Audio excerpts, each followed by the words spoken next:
Ladies and gentlemen, please welcome a husband, a father, an Inspiration Award recipient, and a mental health advocate, Denis Trottier.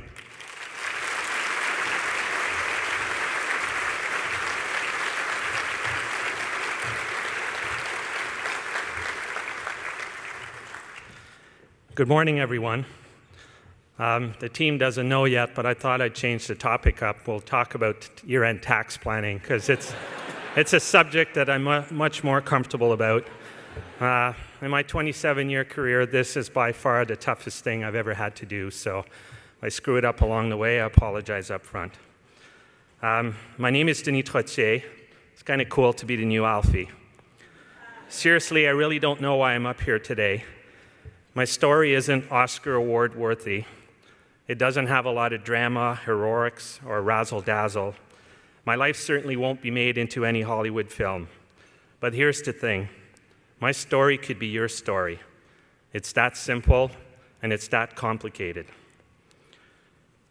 Simple because my story is presently taking place right across this city, right across the country, affecting everyday people like you and I. Complicated because none of us wants to ever play part of a major role in such a story.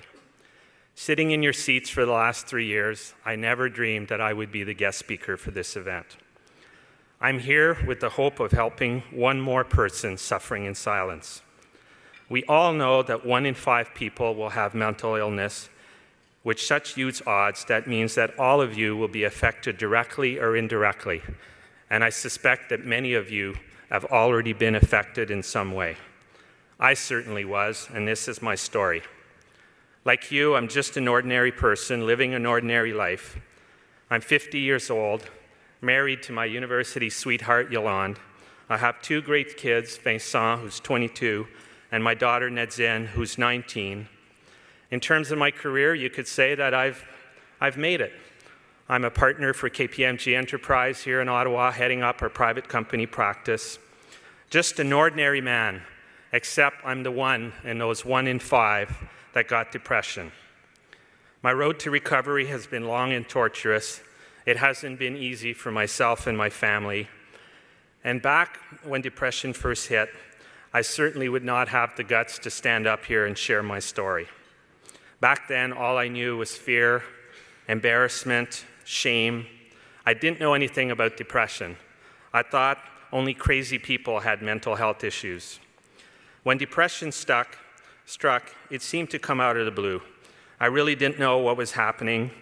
My friends used to call me the ever-ready bunny because of my constant high energy levels, why it was such a shock for them to see me in this state. I took a month off, but before taking that month off, I decided we all have an employee assistance program, so what the hell, might as well use it, right? So I called the place up. They have an office right next door to my office. I was so ashamed, there was no chance in hell I was going to visit an employee assistant office next door. So I was driving the halls so that nobody would see me to get help. That's what depression does to you. After a month back to work, I was the same old Denis again. Everything was fine for a couple of years. Then wham, out of the blue, it hits again. You're not sleeping, you're losing weight every day.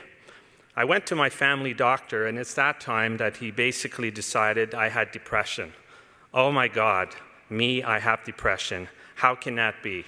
And to make it worse, at that time, I started to have to see a psychologist. But that's still not the end. A few years later, the famous black dog hit again. Have you ever wondered why they call it the black dog? It's called the black dog because it's like that mean, ugly black dog that's at the end of that little street that scares the living crap out of you. This time, it was the worst. I thought I would never get out of it. I felt I was drowning, and if one more drop would fall into my bucket, it would just overflow. It would take every ounce of strength to make that decision in the morning. If you can imagine, you're staring at your closet trying to figure out what suit to put on and whether you call out for help. I would drive to work, literally sit in my car in the parking garage and cry sometimes for hours, trying to convince myself that today I was going to fight this. That was the day that I would go up to my office, sit at my desk, and everything would be normal. I tried everything. You call it sleep stuff, silent meditation. I even tried bear therapy. If you're wondering what bear therapy is I dressed up like a bear for the United Way. I'm running around the office, giving candy, soliciting donation. That bear in that suit, it was just before I went off work. That bear was a very sad, depressed bear. But the bear had made a commitment and wanted to live up to that commitment. So you dig so hard, you could put on a face, but after that, you just crash. What was I going to do? How could I get better? Why was this happening to me again? I felt as I simply couldn't go on. When I went to see my family doctor, he basically gave me the great news that he couldn't help me anymore, and I needed to see a psychiatrist. I was stunned. How could it have gotten this bad? Here I am, an A-type personality, great career, the best family, no financial issues, and I needed to see a psychiatrist. At this point, I felt there really was no going back. There was no chance I could keep this from my colleagues at work, so I decided to open up and let them know. And the famous black dog was telling me at this time that there was no way I could ever do my job again, and I had to resign. But the great news, that's not what happened. My KPMG office managing partner at the time, who's in this room, would not accept my resignation. My job would be there when I got better, and I could take the time that I needed to recover. I'll never forget, even my CEO from Toronto called me up, and I remember it word for word. I picked up that phone. He said, "Denis, I know exactly what you're living through." I was at a shopping mall. My dad was crying. He looked at me. He said, "I don't belong anymore. I have no clue where I am. Take me home." That's what depression does to you. And that, you could say, was the turning point. I wasn't alone. Even my CEO and my OMP could relate. I became acutely aware of the support I had in my workplace. My colleagues understood, and they weren't pointing fingers at me. There were other ordinary people just like me going through this horror. For me, this really was a pinnacle moment. I was so lucky to have the support in my workplace, because as we know, that's not consistent everywhere. But I was also lucky to have the support at my home. Remember, when you suffer from a mental illness like depression, it's not just you that is affected, it's your entire family. Together with my spouse and my children, we figured out a way to get through these long, bleak days. One really helpful thing was to keep busy. I remember my spouse encouraged me to join the snowsuit fund. It was amazing the self-pride that I got from fitting these little kids in a snowsuit, and I was slowly gaining back my self-confidence. I also set up my own crisis line of coworkers and friends, many of which are in this room. People I could talk to in the middle of the night when I felt I needed help. Imagine what a difference you can make in someone's life by being that friend or that colleague. And I sought treatment right away. For over a year, my psychiatrist tinkered with medication, but nothing was working. So eventually, I got escalated to the Royal Ottawa, where I was treated by Dr. Pierre Blier, whom you saw in the videos earlier. Dr. Blier doesn't know it, but he really is my hero. He started from ground zero and found me the right combination of medications.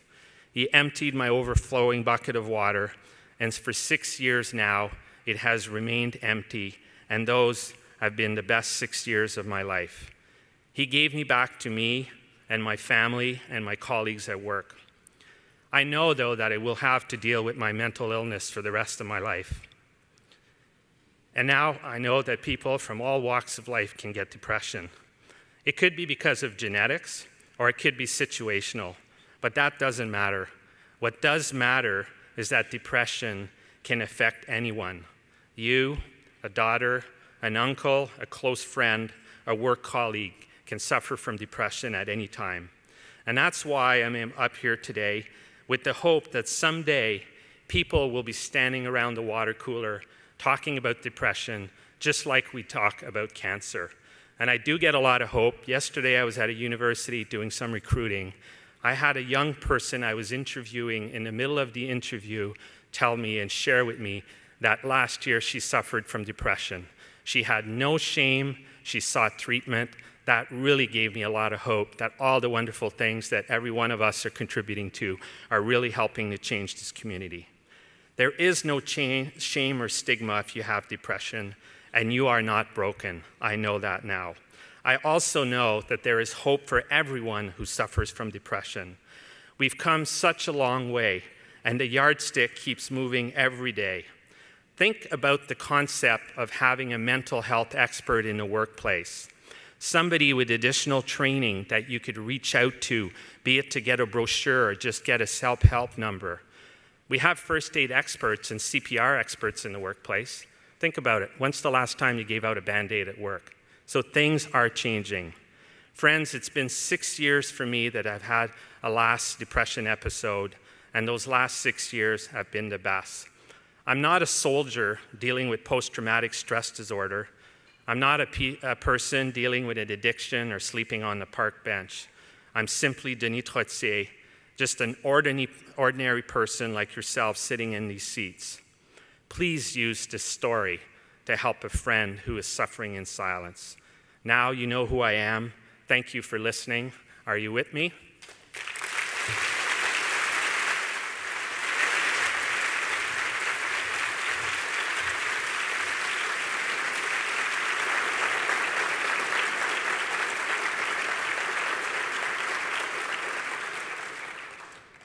Hello, everyone. I stand beside my husband, Denis, just as I and our children have stood by him during his journey to wellness. I am pleased to have been asked to say a few words today. When a loved one has a mental illness, that person is not the only one in the family to be affected. Mental illness touches everyone: loved ones, coworkers, friends, neighbors. And because it touches everybody, it is so important that all of us who make up our community come together to build understanding about mental illness, to strip away the layers and talk openly about what mental illness is, how it affects people, and why it is important to present a solid front in helping all those who suffer from depression, schizophrenia, bipolar, and so on. We must also come together to raise much-needed funds in order to find better treatments.